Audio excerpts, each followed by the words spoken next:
Sa inyo, boys and girls. Talagang tawag ko sa inyo, boys and girls. Thank you. Alam mo, Boy, dahil nakasama natin sila, parang in-appreciate mo talaga na may partner in life ka, di ba? That's true. At importante talaga na pangalagaan yung init ng pagsasama. Importante yun. Kailangan daw talaga, kahit overnight lang, sa mga mag-asawa nag-honeymoon parate. Kasi ang sinasabi mo ay, it's not an accident to maintain and sustain a relationship. Correct. Diba?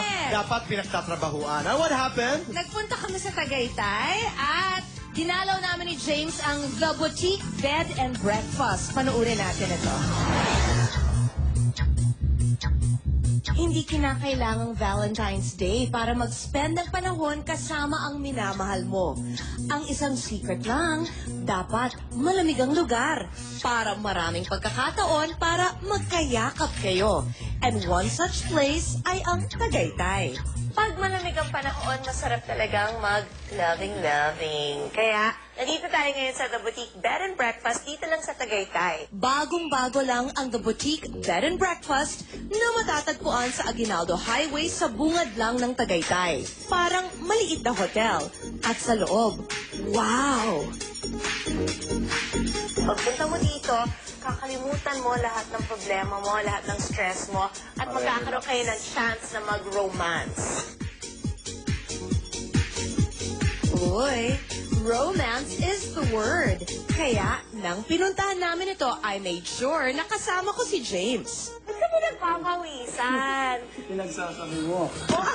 We're married. That's okay. Okay, so yun ang gagawin natin dito sa The Boutique Bed and Breakfast. Kakaibang concept ng The Boutique. Ang bawat isa sa 7 rooms dito, sa halip na number, mga linya ang meron sila. Mga pampadagdag idea lang ito para sa mga magbabakasyon dito. Mula sa owners na sina Alana Montelibano, Melon Santiago, and Happy Ongpalco.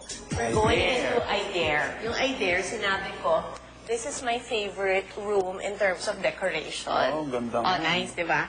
Uy, tingnan nyo naman ang furniture. Ito, natuwa ako.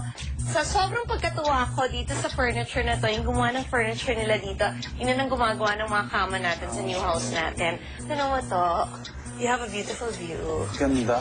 Diba? Oo. So parang, kung gusto mo na hindi ka talaga lalabas at all, na dito ka lang. Oo, dito lang tayo the entire time, diba? Ay, nako, in love na talaga ako dito. O tara, tour ulit tayo. Babe, napansin mo?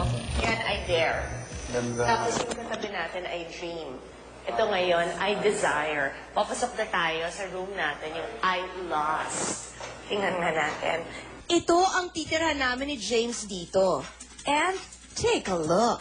This is supposed to be the suite. Ito yung pinakamalaki na kwarto nila. And tinan mo, yung concept pa rin, tinuloy nila.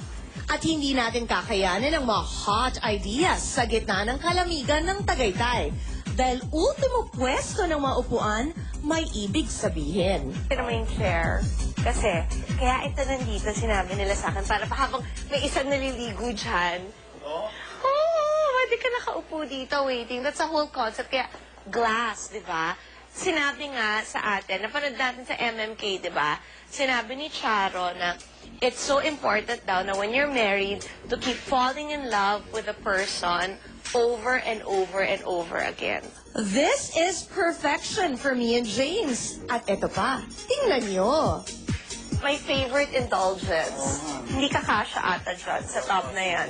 Pero, di ba, ang saya. Tapos tinan mo, habang nagtatub ka, diyan ka, kita mo yung view na tsaka sa labas. Tapos, ito, ang drama talaga nila. Every room, ganito kadami yung mga pillows. Diba? Alam kong type na type mo to dahil ito talaga yung type mo.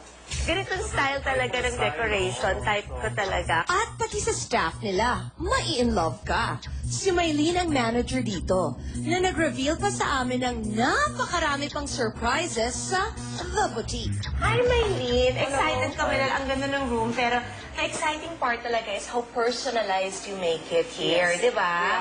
Yes, we are. Kasi parang ang drama ata na gustong makreate ni Happy at ni Alana na merong mga scents, fragrances, and parang mga bath na mga pwedeng gamitin, either body scrub or mga sabon na pagpipilian talaga. Yes, Yung when you check in. So, mamimili tayo ngayon, tapos yun na, ready na. Pati ba yung maunan, mamimili tayo? Yes, of course. Bakit? We have different types. We have glue down, microfiber. With Mylene's expert help, pumili kami ni James ng sabon. Lavender for me, papaya for him. Sa lotion naman, parehong type namin ng aloe vera. And you can also have some games if you'd like to rent. And DVD films. Okay, All free of charge.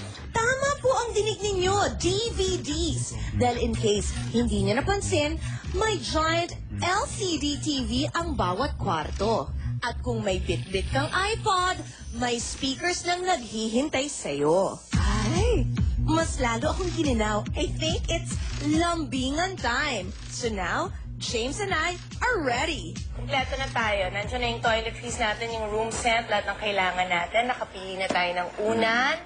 Ready na yung kwarto natin. Ready. Dapat mag-goodbye na sila.